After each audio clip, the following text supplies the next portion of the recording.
Assalamualaikum warahmatullahi wabarakatuh. I'm Aulia Zalianti from class B and my register number is A121230445. So in this video, I would like to tell you about a folk tales called Tadulako Bulili.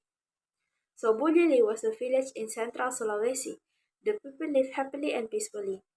The, the village had three guardians and they were called Tadulako. They were Tadulako Bantaili, Makeku, and Molofe. They were very strong and had great skill in martial arts. They were also skillful with weapons. They were brave and loyal. The people loved them so much. Thanks to them, their village was always safe.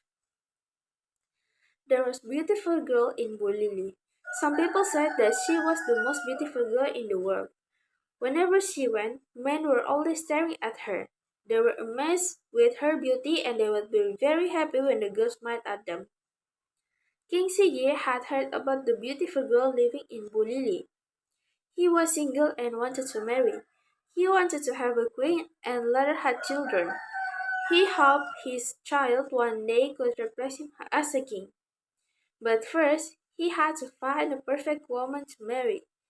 King Sigi was curious with the beautiful girl in Bulili. He went to Bulili and wanted to see her. After the king saw the girl, he was extremely happy. She was very beautiful.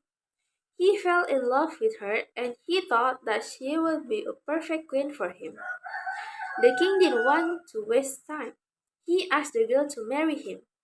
The girl agreed and the wedding was immediately set. After they got married, the king and the girl lived in Bulili. At first, they lived happily.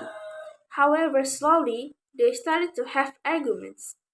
They always quarreled about small things, and that made the king unhappy.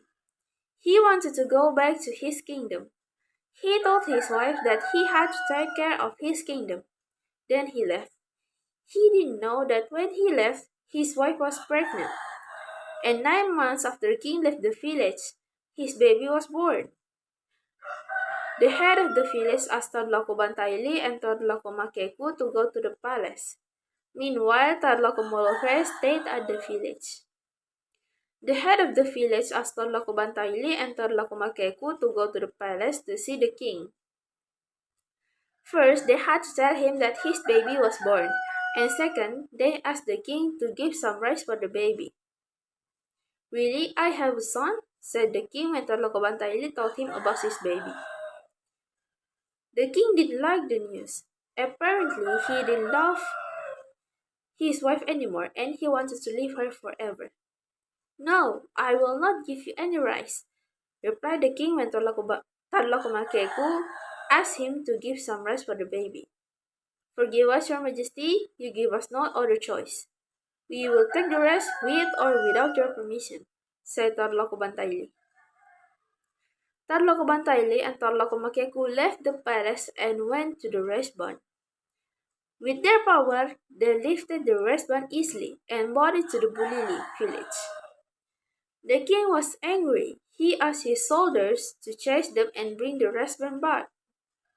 The Tadulako ran very fast, and when they arrived at the river, they jumped and landed at the other side of the river easily. The soldiers couldn't do anything.